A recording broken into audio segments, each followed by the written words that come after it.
I wanted abs to be this like badge of honor that once I got them, I had them in every part of the day, in every version of lighting. And so they became this kind of elusive thing that I was chasing and battling with. But I got them, and even today on long-term maintenance with good overhead lighting, they're there. You know what I mean? They pop out.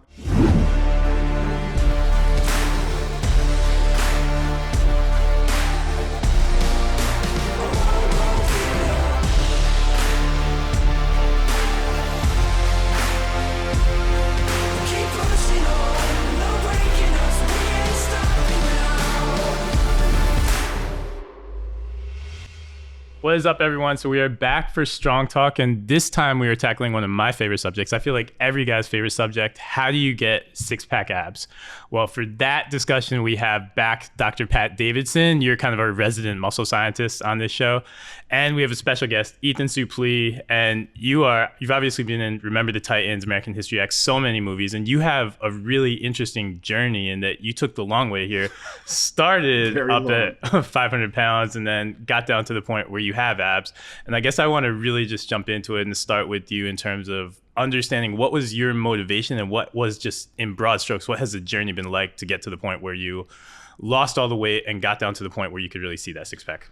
Yeah, okay. I mean, I started dieting in 2002, and for many years, a decade and a half, I would do these very severe crash diets where I was trying to lose weight in a very straight line, linear. I have 300 pounds to lose. I'm going to lose it without doing a break as fast as possible. And what would happen is I never got to a place where I was happy with my body, and I always gained the weight back really fast. And then in 2011, 12, I got obsessed with cardio. I was riding a bike 8 hours a day. I went to France and did every stage of the Tour de France. I did a marathon on a rowing machine. I was like really obsessed with cardio. Got down to 13% body fat on a DEXA scan, where I was like, no swearing? Oh, no. Holy smokes. Holy smokes, guys. I am lean, but I had no visible, no muscle definition in my upper body at all. My legs looked great. And then I stopped doing cardio and gained all the weight back. So I've had these kind of up and down battles for a long time. And in 2017, around then, I was dispelled of this myth that I was allergic to carbohydrates. I utterly changed my diet around to like, how am I going to eat for the rest of my life? And then dieting became just a restricted version of that. So I ate all the same foods, but just a little bit less. And I took a lot of diet breaks, and I made sure that in the gym, you know, I wasn't trying to gain muscle, but I was trying to let every muscle in my body know you're important, you're valuable, don't go away. I don't want to diet you away. So, you know, prioritizing protein, doing a bunch of resistance training. And then for me, and I don't know if this is true for you, like I wanted abs to be this like badge of honor that once I got them, I had them in every part of the day, in every version of lighting. And I had to come to learn that like lighting is very important for abs. And like they didn't show up as well after I'd eaten a meal full of vegetables. Suddenly my abs disappeared. And so they became this kind of elusive thing that I was chasing and battling with. But I got them, and even today on long-term maintenance with good overhead lighting, they're there. You know what I mean? They pop out. So it was kind of like a long battle of trial and error to get this thing that was like a badge of honor that I have to work very hard to maintain. I think everybody has to work very hard to maintain, but we do have badass lighting here that's going to cover all this stuff. I don't know if this lighting right here is the best, but I see the lights up top and they might be great. Don't call us out too much. We're working on it. Before we dive into kind of the science though too, I think it is like this badge of honor for guys, and every single guy wants them 24/7, 365 every minute, and there are just times you don't have them. But I'm curious, Pat, for you, what is kind of like, I guess, your background and motivation? And do you chase abs or, I guess, revere them in the same way that I do too? Because I want superhero abs. So what's your take on that? But for me, training and competing in sports of some kind has always been something that I've really gravitated towards. And in recent times, like the last couple of years, I've started competing in bodybuilding. And with that, like, you're trying to have the most amount of muscle tissue and simultaneously the least amount of fat tissue. So, it's this extreme pursuit of those visible demonstrations of abs, everything in your body, to show off the muscle as much as possible. So certainly, like, my background led me here. Well, my life experiences, my desires, pursuits, everything like that. But now it's like kind of part of my gig in some ways. So for sure, like, somebody asked me, like, what's my motivation to train at this point? And I'm like, well, I don't even know anymore. It's just like what I do. Like, I don't know if I'd know how to occupy my day. I probably would figure it out, but it'd probably be way less productive and more self-destructive, to tell you the truth.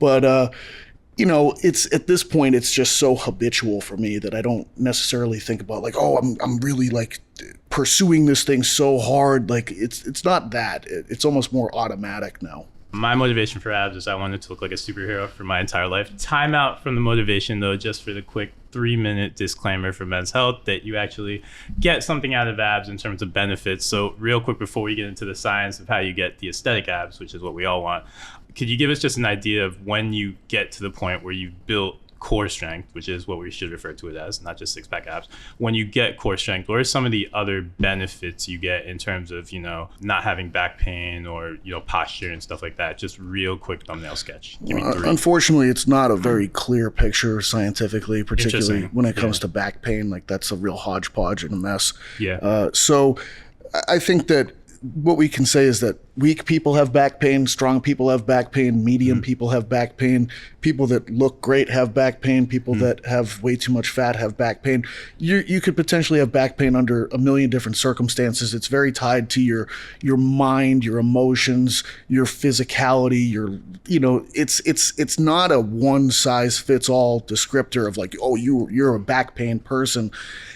So I think that, with that being said, there's no real downsides with having better abdominal function and better movement of your thorax, and that's what abdominal muscles do. They move your thorax in different directions.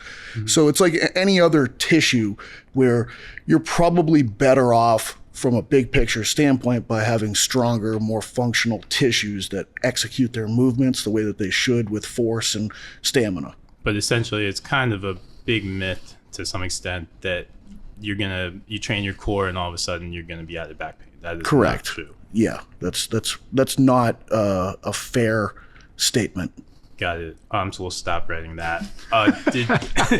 Did you notice any differences as you started to, when you got down to that point where you could see your six pack? Did you notice any differences in how your body felt, how you moved in terms of your overall just health? Oh yeah, I mean, I can't attribute it to my ab muscles, but especially not anymore. Yeah. Being lean, I felt much better physically. Just moving through space and time, being lean was physically more comfortable than being heavy. Certainly, night and day between being 500 plus pounds. But yeah, the leaner I got, taking off at this point. If I do a cut and lose 10 pounds, I notice it just at the end of a long day on my feet, that my feet don't hurt quite as much. So there's knee pain, hip pain. I don't have back pain so much, but there's little nagging things that I have from being so heavy for so long that have diminished so much just by weight loss. Just by the fact that your bone structure no longer has to carry an extra 20, 30, 40 pounds. Or 300, yeah. Exactly. And you're getting probably more movement in more planes, and the more we move, the better we feel. So it's like not just necessarily training abs, but it's kind of the whole package of movement. Yeah, it's just being lean. And I think there is a point where the battle to stay extremely lean outweighs the benefit that I'm getting from being that lean. And I'm talking about like from 15% to sub 10% body fat.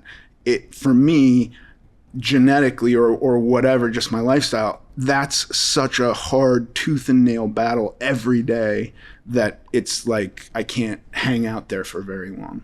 Got it. So either way, there are benefits, even if they're not necessarily direct benefits, to training your core and getting to that point where you have abs. Now, there are a couple of schools of thought, and I'm really curious both of you guys' takes on this. There are a couple of schools of thought on just what it takes to get abs. There are some people who say they're made in the kitchen. Doesn't matter what you do in the gym. There are some people who say just do a ton of cardio and all of a sudden they'll appear. What have you experienced in terms of, what was the most important piece of it for you to get right as you kind of got on both the weight loss journey and also the visible abs journey? Yeah, so for me, in my experience, fat loss was largely, or in my experience, entirely how I ate. But to mitigate my lean tissue loss, which I wasn't doing very well for a long time, I had to go into the gym and do resistance training a lot while I was losing weight. Otherwise, I was just losing, there was one point where I was doing keto because I believed I was allergic to carbohydrates. And I would get DEXA scans, like 3 a year, and I was losing 40% lean tissue, and I was eating mostly meat. So I was like, I'm eating my protein. I'm doing exercise. I couldn't believe I was losing so much. For every 10 pounds, if you're seeing 4 pounds of lean tissue loss, that was devastating to me. So I had to fine tune that in both the kitchen and in what I was doing in the gym. And that kind of changed it all, making sure that I worked every muscle group through the week to a good point, but then also taking breaks and letting my body like de-fatigue itself. And I mean with diet too, like maintenance breaks were key. I just don't think I would have gotten to where I got had I not become very specific about what my goals were. You know what I mean? Like with the goal of just weight loss as the only thing I was chasing, weight loss was fat, lean tissue, and water. Like I was losing all of it, kind of not exactly equally, but so rapidly that when I got small, you couldn't see any muscles. So I had to get specific on fat loss. And when I dug in deep to fat loss, I had more success with the way I wanted to look. Which I guess is the piece, right? It is when we get into too much of a weight loss mode and we focus only on that, then we really can't get ourselves to the point where, one, we have visible abs, and two, where we're maintaining a level of strength. So it's almost like weight loss winds up being a little bit of just the wrong approach to things. I mean, we say this word weight loss. For me, forever, it was like, I want to lose weight, I want to lose weight, I want to lose weight. Okay, well, you're losing 40% muscle while you're losing fat. And I never split the two and went, I want fat loss. I don't want weight loss. I want fat loss. And that is a much more specific thing that I had to work diligently to retain lean tissue while I lost weight. And like, I don't think I ever was perfect. I don't think I ever went through a fat loss phase and didn't lose a gram of lean tissue, but I tried very hard to not lose a gram of lean tissue. So Pat, when we think about it, and I think it is really good to shift out of the weight loss mindset and shift into kind of like a maintaining muscle and obviously losing fat mindset, what is the best starting point for guys to think about that? Should they be thinking about it from what they're eating? And in reality, it's obviously a fusion of everything, and everything is kind of true, right? But should they be starting about, thinking about their diet, or should they be starting and thinking about how they're training? Should they be starting and thinking about cardio? What is the starting point for most of our guys? Well, for fat loss, it's probably going to be diet almost as the main driver in almost every instance. There's always, I think it's important to understand that there's points of extremes that become factors at certain points. So exercise can become a factor at an extreme level. So what do I mean by this? Like, you said you did every tour on the Tour de France on a bike, and like those athletes are examples of the extreme. Okay, so they reach a level where on a daily basis their exercise caloric output is reaching this point of being at or in excess of 2.2 times their basal metabolic rate. Okay, so this 2.2 BMR level is where we see a break point. Okay, so if you are a Tour de France rider, you start, no matter how much you eat, seemingly, you cannot sustain your weight. All right. Like they're trying to shove whatever they can down their face, and they're losing weight regardless. There's really only one other population on the planet that kind of hits this 2.2 BMR point, and that's pregnant women. And at a certain point, they cannot continue to gain weight, and that is the point at which birth happens. Okay, the fetus is like, I'm out of here. I can't continue growing. We've reached this threshold point. That's extending now due to like processed foods for pregnancy, which is very interesting. We're having more elongated pregnancies because you actually can drive enough nutrients into the fetus at that point in time. So we're seeing that get pushed through like science and processing and delivery of nutrients. And also, if you're a Tour de France rider, you're probably eating a lot of processed foods just to hit some level of trying not to lose weight. And those athletes, kind of classically, we think of cycling as a dirty sport because they're taking as many drugs as they can to try to not lose weight. When they start losing weight, we see their performance fall off a cliff and like they lose compared to the other athletes. So that is when exercise really is like a legitimate factor from a weight control standpoint, a body mass standpoint, almost out like it just that point. Everything below that line though, it's almost all diet that's really driving the show. Like trying to train your way into weight loss for everyone else is probably not a great approach. So it's going to be diet that's going to be the major like calories in versus calories out tool that you're going to be able to utilize. A lot of the conversation right now has been simplified to, if you want to lose weight, get yourself in a caloric deficit. Is that conversation and is that narrative that we see right now, is that the correct thing? It's as simple as get yourself in a caloric deficit? Yeah, I think so. And I think that like every scheme somebody comes up with is only working if they're in a caloric deficit. Like, okay, you're going to be a vegan. Great. Well, if you're eating vegan vegan cheeseburgers and cashew ice cream and you're not in a caloric deficit, you're not going to get fat loss. So if you're going to be keto, but you're eating, 16 ribeyes a day, that's an exaggeration and keto people are going to yell at me. Okay, whatever. You're eating a block of cheese and butter and I like the ribeyes better. 3 or 4 ribeyes a day, whatever it is, but you're not in a caloric deficit, you're not going to lose weight. But if you are losing weight, it's because you're in a caloric deficit. It's May, and our guys are trying to get ready for the summer. They've got like 8 weeks. What's the ideal caloric deficit for them to think about if they're trying to get ready for summer right now? Yeah, I try to have parameters that I want you to work in. Okay, so as a general rule, I try to have people, you're not allowed to lose more weight than you can maintain your strength in the gym. Okay, so if we're starting and you have a 225 bench press for 10, cool. Like let's lose fat, but I don't want to see that drop. Okay, and look, like at the very end, it's probably going to drop.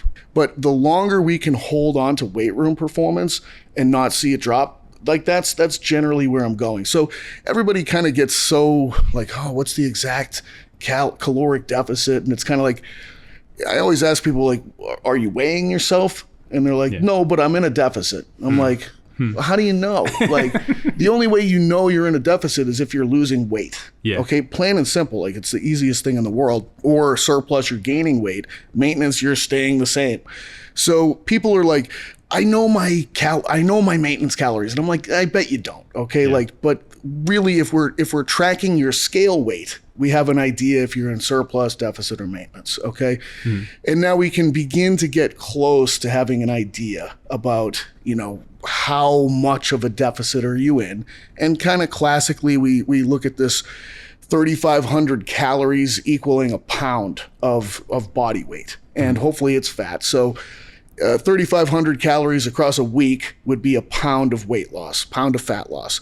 And that's going to play out to 500 calories a day of a deficit, a standard that a lot of people kind of look at, and we can go up or down from there. And it's largely, again, based on, are you holding onto your strength? And I think that every method that we have of measuring body composition has its pros and cons. And even DEXA, which is the gold standard, like I think that DEXA struggles with water. Yeah. Okay. It'll measure a lot of PED using bodybuilders as being leaner than they actually are, because the drugs have an osmotic effect and hold on to water. So it thinks that's muscle, mainly because, muscle is mainly made up of water, but it's going to skew you towards being like, oh, you're 3% body. No, you're not 3% body fat. That's like your eyeballs are literally falling out of your head at that point. I actually had an experience like that where I dehydrated myself and then showed you fatter. It showed me fatter. Yep. Yeah, in like 3 weeks. And I shouldn't have even done it again, but I wanted to see what that would do. And I was like, oh my God, I got to diet. And then it was just dehydration. Right. So 2 interesting points off of that too. One is the fact, obviously you were dehydrated, you showed up higher body fat percentage. And 2, what you said, I think it's, and this is just a side note to everything that I'm fascinated by, I think we see a lot of these bodybuilders, it's right, they say like 4 or 5% when you see something, in a story or something, or they're saying they're low body fat. You're telling me that if they're on gear, a lot of times those body fat numbers are exaggerated low, and that's probably not what anybody should be pushing for. Right. And if you're doing bioelectrical impedance, that's literally like sending a low grade electrical current through your body. And you just have to think, well, how does electricity work? So it goes via conductors. Okay. And water is a fantastic conductor of electricity. So if you just simply have more fluid present, it's going to run through you faster. It's just based on like you stand on 2 metal plates, you hold 2 metal plates, and how quickly can the signal get from the different poles to each other. And the more water you have, the faster the signal goes. Fat is considered to be anhydrous, aka no water, so it slows the current down.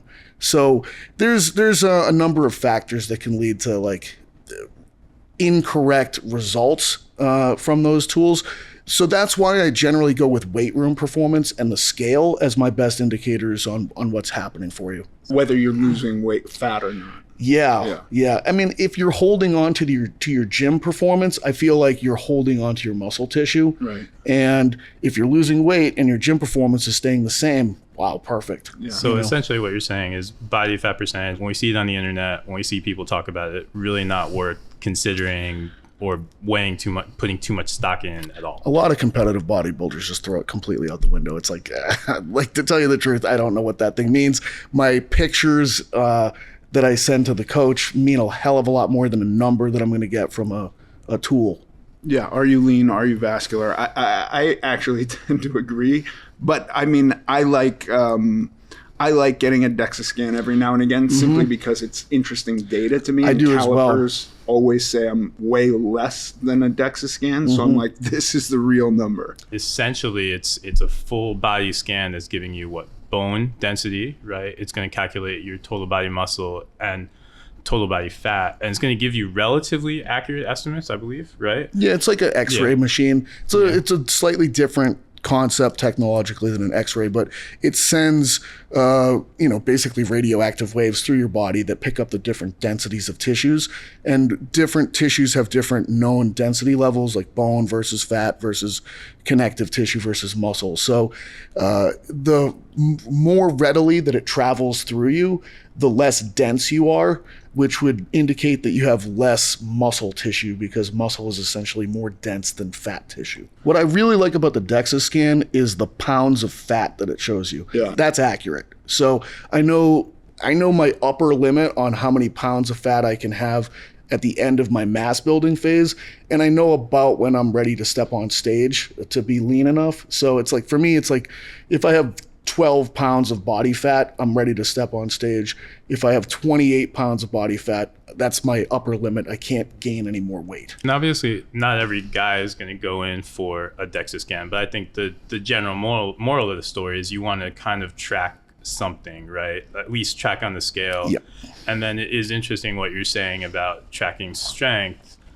So essentially, if we're going to give our guys an algorithm for what they should do if they want to go into this chase for abs and start to get lean, start to get to that in that fat loss zone, at some level they have to test, say, and correct me if I'm wrong, they want to test like 2 to 3 lifts in the gym, see how strong you are, right? Then sort of find a little bit of a calorie deficit, scalpel away some of what you're eating on a regular basis, and then basically track that on a week by week basis. Are you maintaining your strength?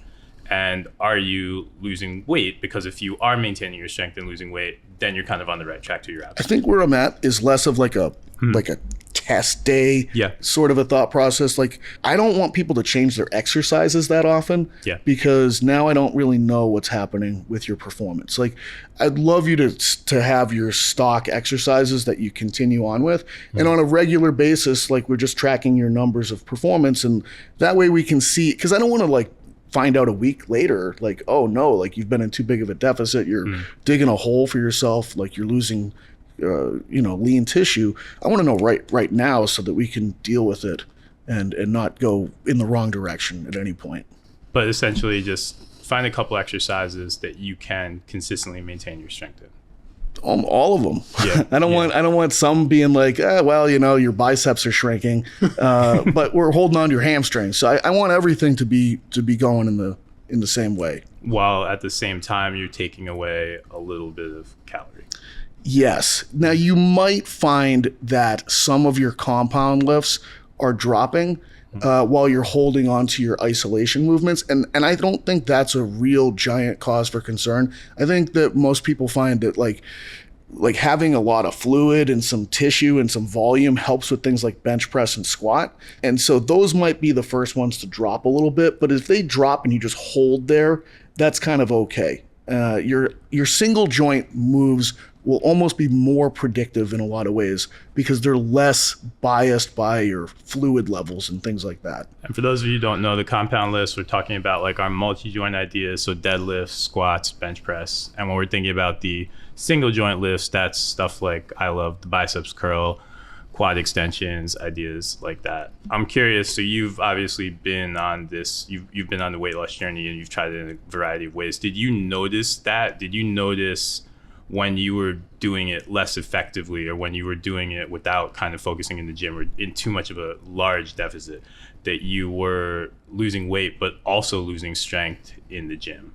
Oh yeah, I mean, prior to dialing it in the way I basically live my life now, I was exhausted every day that I'd get home from the gym. I was exhausted in the gym, and now I kind of go to the gym and come out of it having more energy. I don't need to go home and lay down. I'm not exhausted, and I'm getting a good workout. But I will sometimes not even really be drenched at the end of the day, but I've worked the muscles I need to work, and I come out feeling better. But that was not the case when I was doing like real yo-yo crash dieting type diets where it was like, I'm going to eat 750 calories a day until I lose all the weight I need to lose.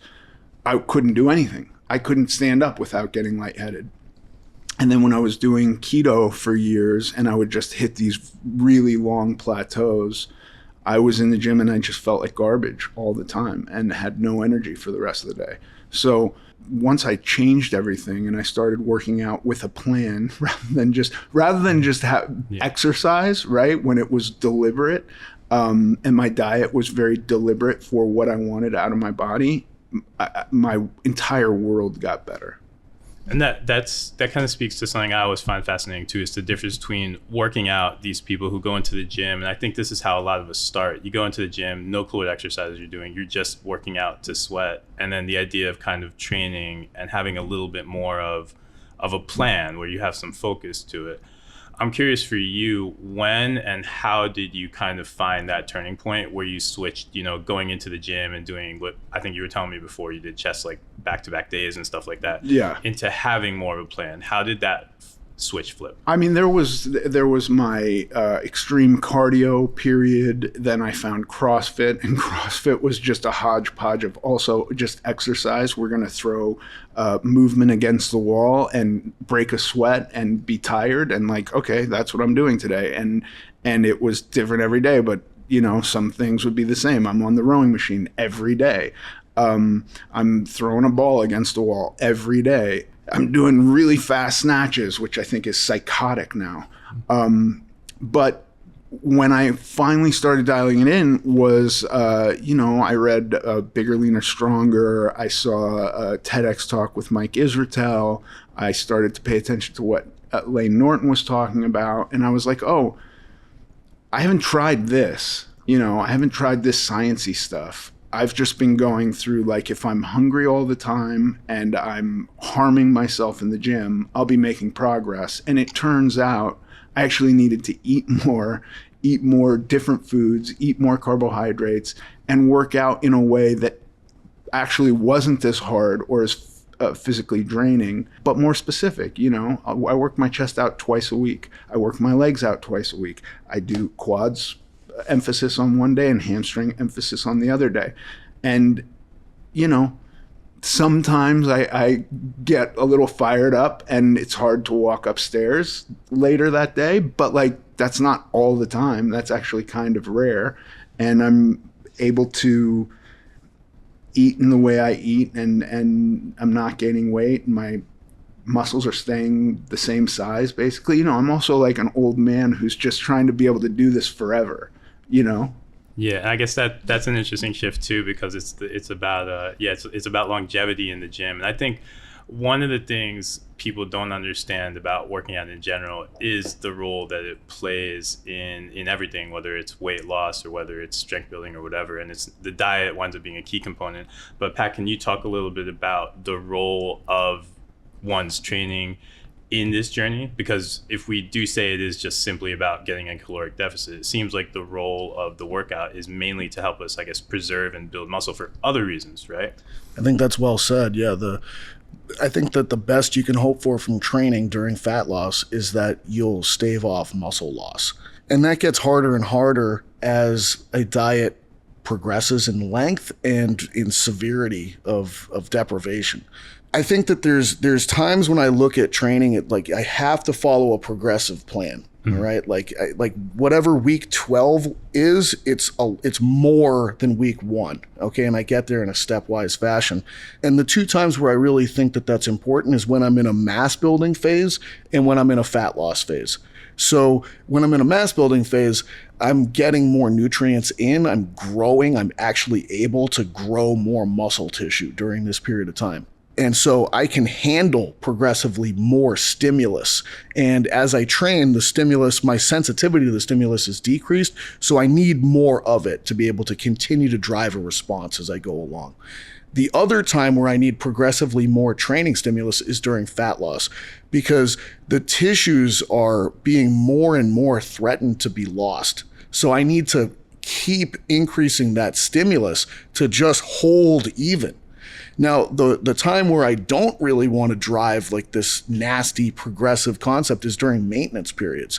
I would say overall, one of the most poorly understood things in the game is maintenance, okay? Like people don't utilize this very often, and it's something that I think when you use the term longevity, this is kind of, in my mind, a real secret to longevity-based approaches.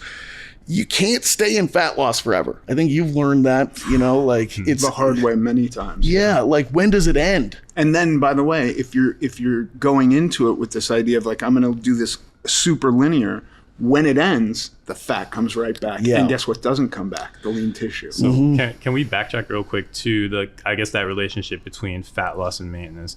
So 2 questions. One, I think, and this is one, how long can we stay in that fat loss period? Because I think that's important for us to understand. Well, I think that there's a difference between how long you can do it and how long is a good idea. Yeah. And I think that like people criticize science all the time, all right? But science just sort of points out big generalizable concepts that tend to work for the majority of people. Where we look at for science, like what seems to be a good amount of time, it's probably 8 to 12 weeks for most people. Like just lock in 8 to 12 weeks, fat loss, drive it, maybe shoot for 10% of your body weight as a target for how much weight you should lose during that period of time. Like that's a decent amount of time. And now don't just like how long would this go for? You know, like if you're in bodybuilding contest prep, the longest I've gone is 24 weeks straight. You know, and that by the end of that, I was like delusional and like, you're not in a good place mentally. It's just, it's horrible, but I probably could have continued to lose fat if I just kept my foot on the gas pedal. The problem is that there's going to be an overreaction of the system. You know, when it's starving, they're like, brains are like, this is dangerous to survival. Like, let's really binge after something like this. if I stop short of reaching this state of like starvation, fear, insanity of the brain, I probably won't have the same drive to binge as much.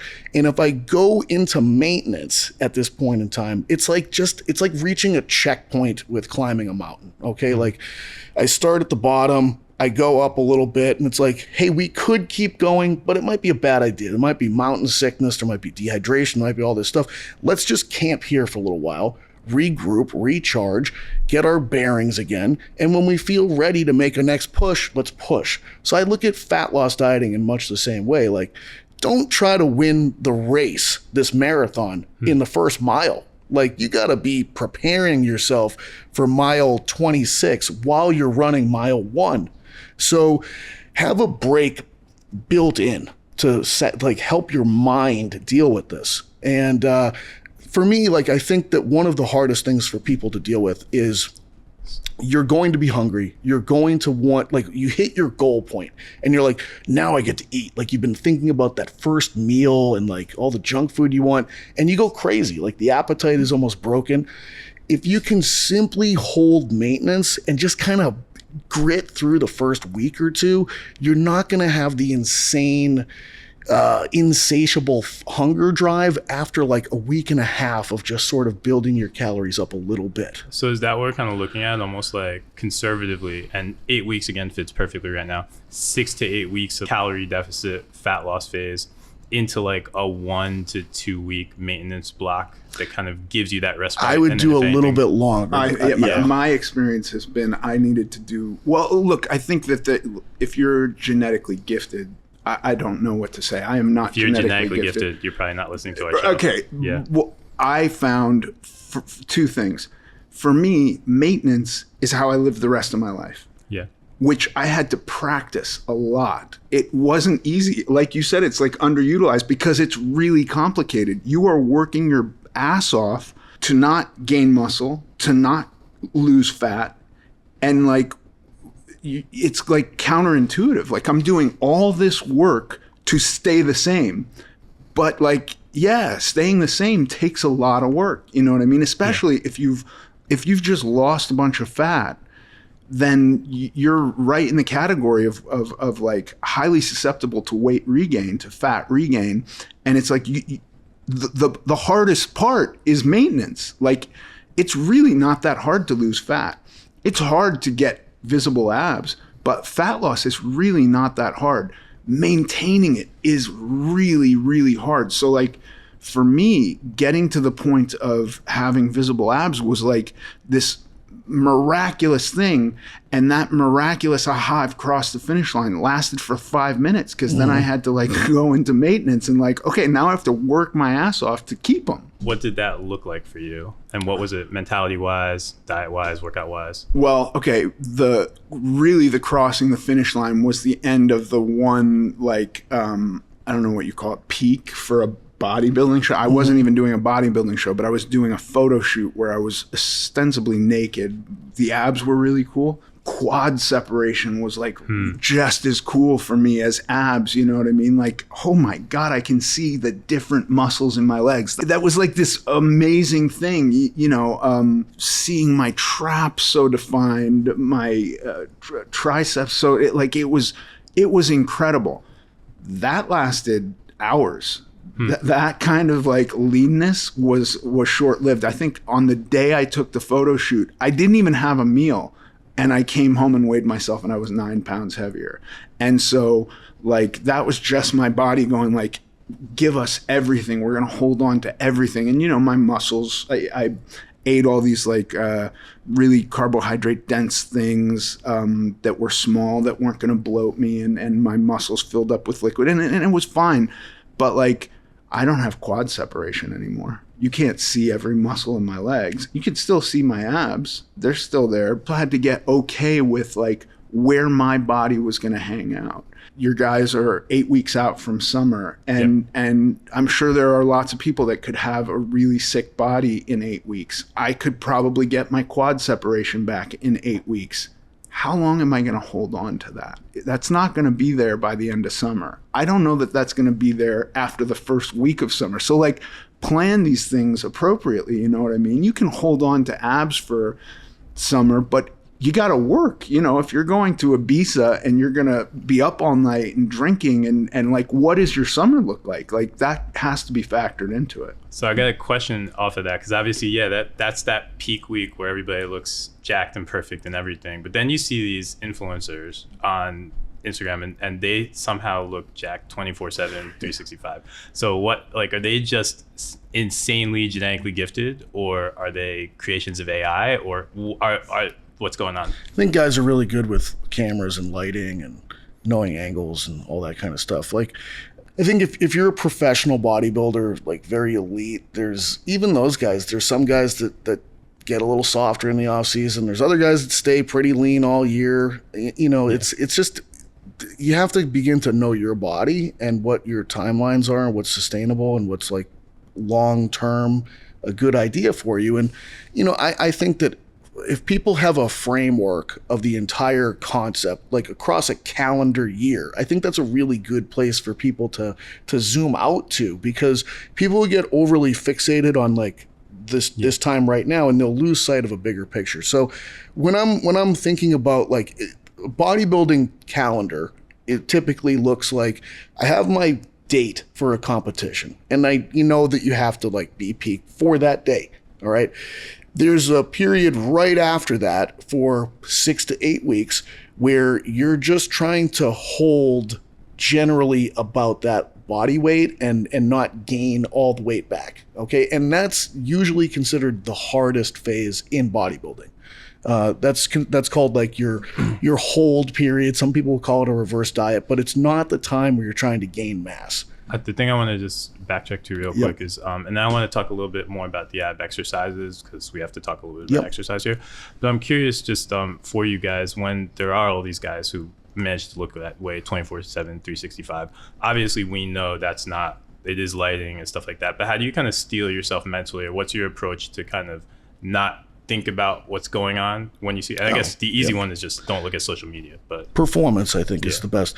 The sooner that I can shift people away from like an obsessive looking at yourself, aesthetic, subjective evaluation to more of a objective performance-based approach, the better, because numbers are more truthful in a lot of ways than just your visual observation. You're never going to look as good as you want. You know, it's just like, or as good as those guys. I found also like, it's like with a haircut, you know, you wake up one day and you're like, oh, I need to get a haircut, but you're not thinking every day my hair is growing. I don't notice my hair growing, but then I know like, oh, I'm like a hippie now. I have to shave my head again. And it's been 3 weeks or something like that. And it's the same thing with like, I never feel great about how I look.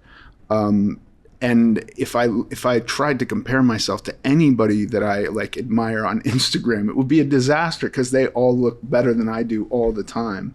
You know, so I've had to get very accustomed to like, this is where I'm at. This is where I feel the most comfortable. This is where I have the most energy.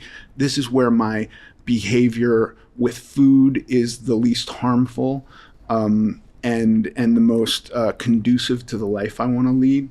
And I'm as lean as I can possibly be. And it's kind of like everything fits into that band where I'm not killing myself to get leaner.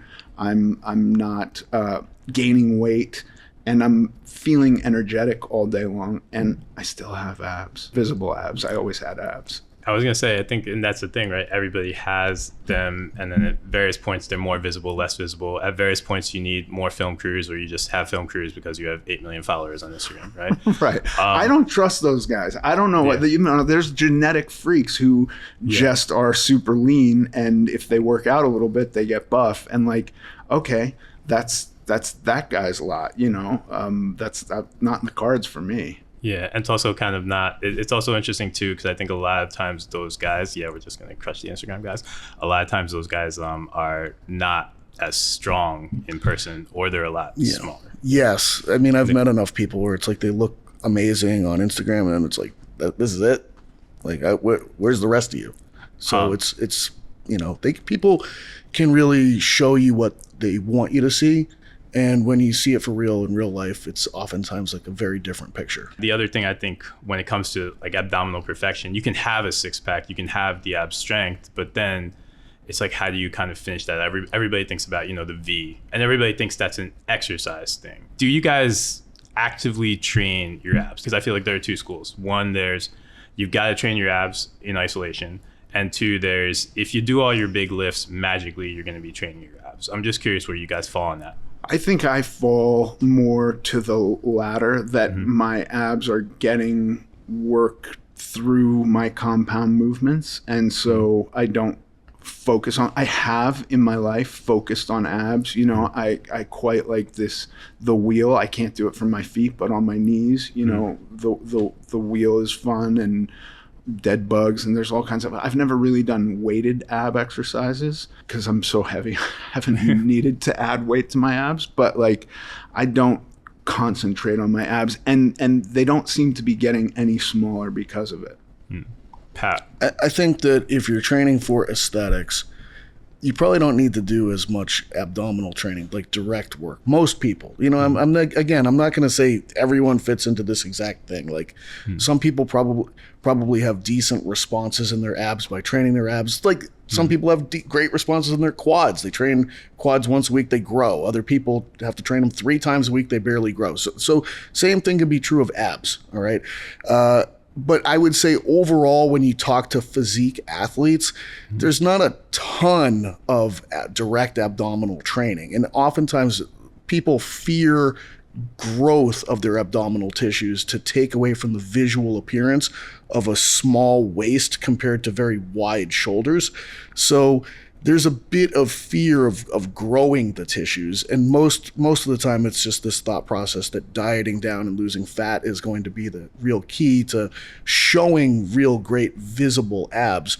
If you're training for performance and sport and movement, I think that training your abs is important, and I think there should be some level of flexing and extending your spine, side bending and rotating it. So if your goals are more movement, function, sports performance, probably it's more important.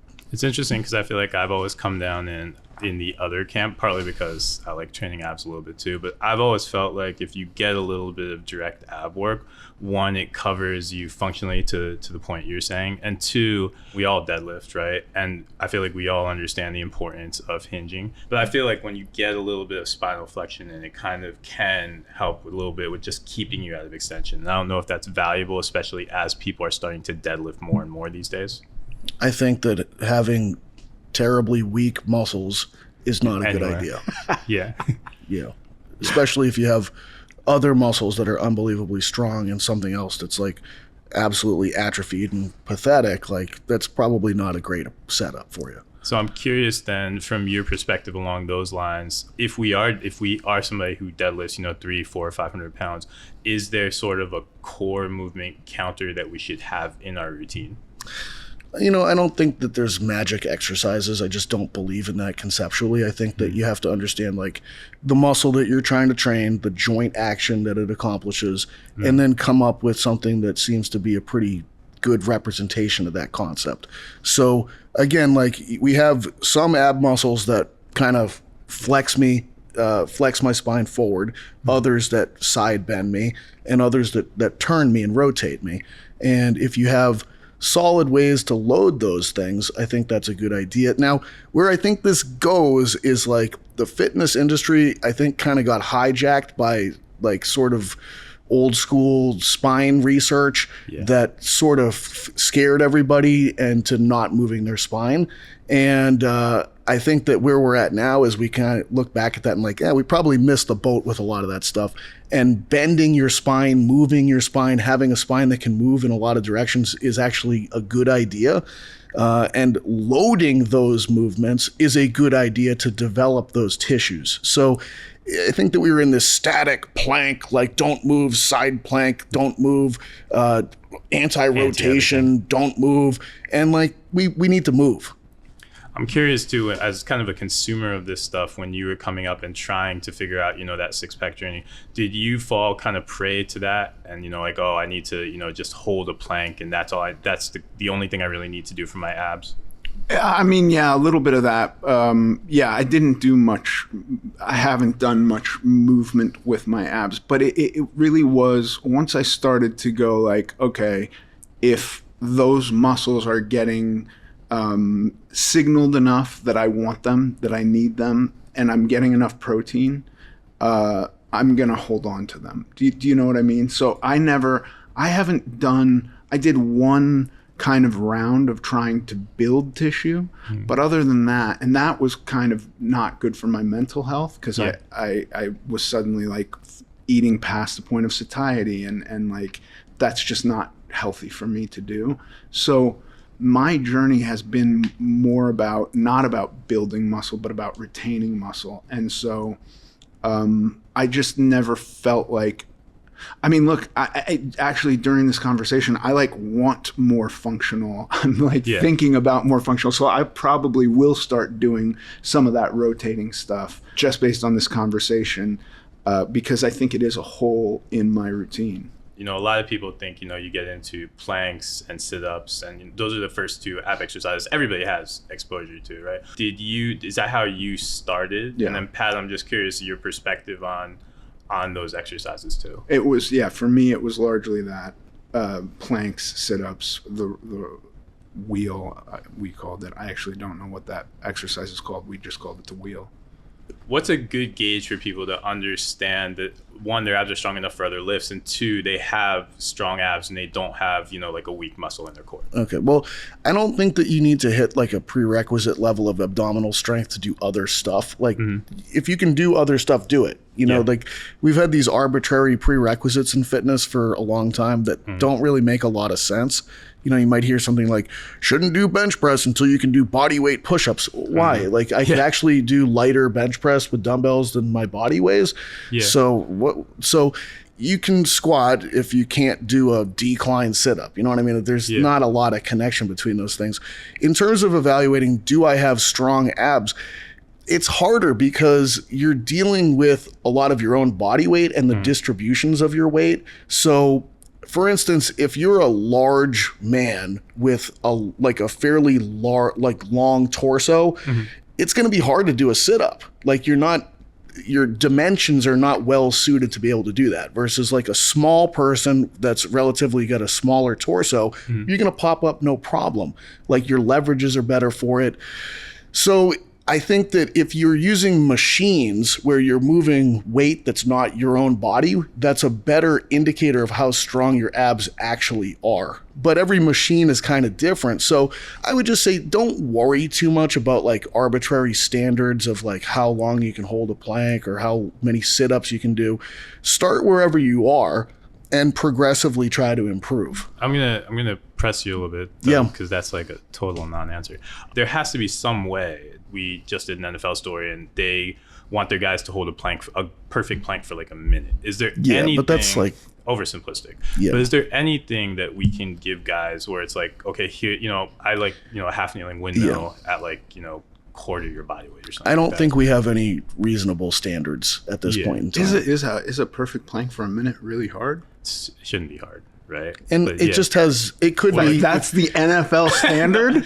I want those guys doing like 5-6 minutes. I honestly don't know if I could do, I don't think I could do a plank for a minute, to tell you the truth. Interesting. You have to do planks to get better at planks. So having zero exposure to planks for years, I don't think that would, I think that I would test really poorly, and someone might reach this conclusion like, oh no, your abs are a huge problem. And there's probably a number of like very fit linemen that would struggle with that as well, just based on their size and their dimensions. I mean, it is a fair point though. You get good at what you do, right? So if you're not training core exercise, then you're not going to improve at it. Yeah, this is like the whole grip strength thing that recently has been ignited amongst the people I know, where they're all like, now they've got the claws of death, and I'm like, that's not the indicator. The indicator isn't to strengthen your hands. It's to do other stuff that increases your grip strength, right? Yeah. Do you know what I'm saying? Yeah, they're now cheating the test. Right, exactly. It's literally like NFL Combine, right? Like NFL Combine is like these guys train for a 40-yard dash that they cannot replicate on a football field in pads running upfield with cleats. Right. Exact same thing. Yeah. Off of that, though, there is one more interesting idea that I'll set forth that isn't necessarily a test, but probably is useful to guys, and that is the farmer's carry. Right? Because that hits grip strength, you require a relative amount of core balance, right? And maybe there is something there. And again, we can't parse it in like, Yeah. a podcast here. But I think farmer's Yeah. carry is a great functional exercise. I like that exercise. I think they make you better at doing farmer's carries. killing me.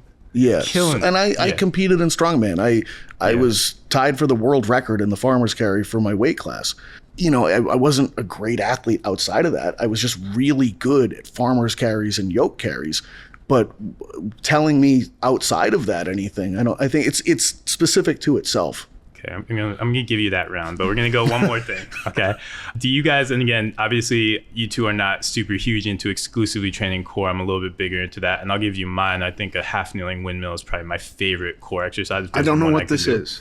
We'll I skip can't that. wait to see it later. I can't wait for you to show me as soon as we're done. We're gonna actually a half insert kneeling B-roll. windmill. It sounds like a breakdancing move. Different one. A hanging knee raise. Boom. Right. Got it. Anti-extension, covers all your bases, super hard bodyweight exercise. I think that's a really good one. And we will somehow insert like half kneeling windmill B-roll. Can we do that? Please do. That's my favorite core exercise that hits a bunch of notes. Do you guys have favorite core exercises? Like if we were to basically collaborate on a 3-move ab or a 3-move ab workout that we could give guys that would be useful to them in the long term, I picked an exercise. Could you both give me one that you kind of feel has some benefit to you personally, and then explain kind of what you feel like guys get out of it? I like the wheel, Yeah. just because it's hard and it's kind of fun, know, and I had a buddy who could do it from standing all the way flat out, and I always wanted to work up to that, and I never did, and so I picked the wheel. Yeah. So for 3, like I kind of work in categories, like flexion based, side bending based, and rotation based. So I think the decline sit up is a really good flexion based one. I think that for side bending, actually like loading a Smith machine and just kind of going up and down with it that way is a good one. And for rotation, there's various things, but like a barbell and a landmine turning from side to side for loading it is a pretty easy one. I always try to think of like what could people do and get pretty close to correct without any coaching, just by hearing. And I think those 3 offer a lot of benefit. That's a good way to view exercises too. I think some exercise, for example, like half kneeling, my breakdancing move, right?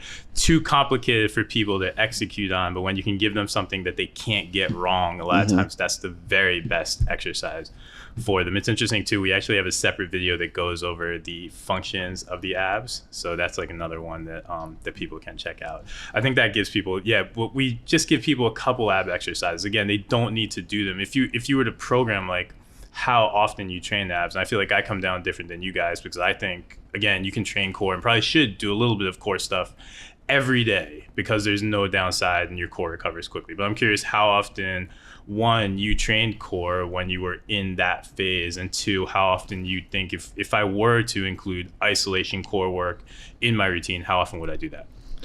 Yeah, when I was doing it, I would do it every day. This was not something that was like 2 or 3 times a week or super isolated, because there was no fatigue the next day.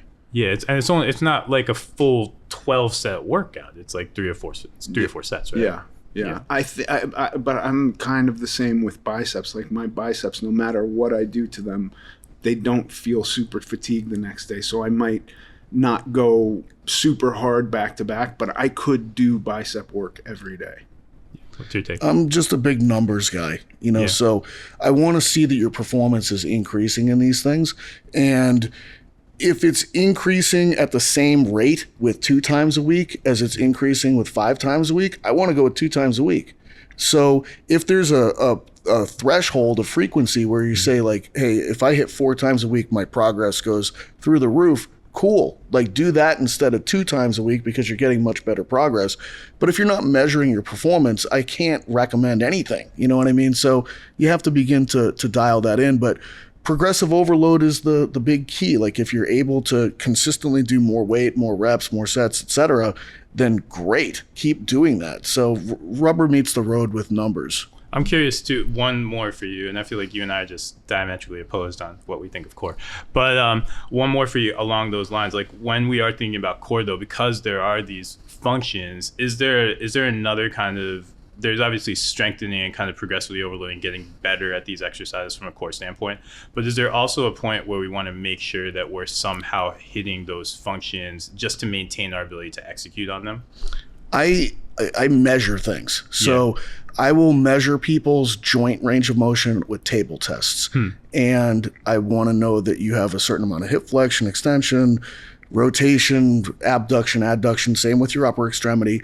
And if I find core exercises that improve your table test performance with specific ways of breathing, I'm probably going to continue to include those things because I want to manage your movement capability as well.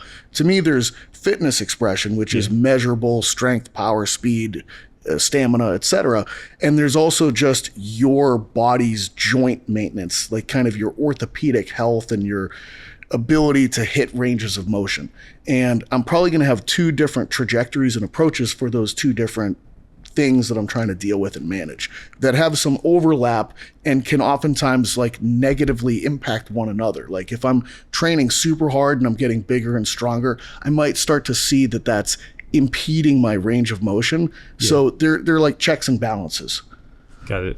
That's wild. That the table test. Can you give me one example of a table test? Because that's not something, just especially something that our guys can do at home. Right. So, with a table test, I'm literally putting you on a physical therapy table, massage table, whatever you want to call it. And there's standardized tests for each joint. So, some of them are done with the person lying on their back, and I would see how many degrees of bent knee hip flexion they have, and side lying hip extension and internal rotation and external rotation. And those are things that I just want to manage and keep an eye on, and then craft very specific exercises that enhance those things for a person that I'm working with. Got it. So at a base level, essentially the simplest table test would, and again, this obviously only tests one function, but the simplest table test would be that, lie on your back, see how far you can get in with your bent knee. Can your knee touch your chest, or how far you are from that? Yeah. And make sure that's not diminishing, and then Correct. you maintain some mobility. Yeah. Or at the very least, there's acceptable windows of loss that can take place during specific training phases. Yeah. And it's the same thing as body fat. Like there's a window of acceptable. Yeah. And I know that you're going to go a little bit in this direction with these kinds of inputs and a little bit in that direction with other kinds of inputs. And the degree to which I can drive certain adaptations is held within those windows of acceptability. Got it. So, that's a lot. And I feel like we've covered a lot of territory in this. And honestly, I could probably talk to you guys about abs for like the next 2 hours. And we probably will, to be honest, when we're done with this. But in the interest of wrapping up and the fact that I'm pretty sure our video team is going to get annoyed at me if I don't, we will wrap up. I want to kind of end with, because there just is so much out there when it comes to this world of, fat loss, ab training, getting lean. There's so much kind of misconception and noise out there on social media, even just across the internet, even just bad information in muscle stories that aren't from Men's Health. If there was one misconception that each of you could get people out of when it comes to thinking about this landscape of ab training, what would it be?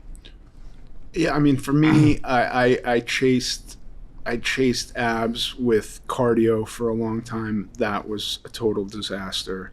And then I chased fat loss with extreme dieting, which also didn't work. And then I chased fat loss with, versions of diets that were not extreme, but were kind of like one-trick ponies, like just cut X out of your diet and you'll get to where you want to get to. And I never got to anywhere I wanted to be with any of that.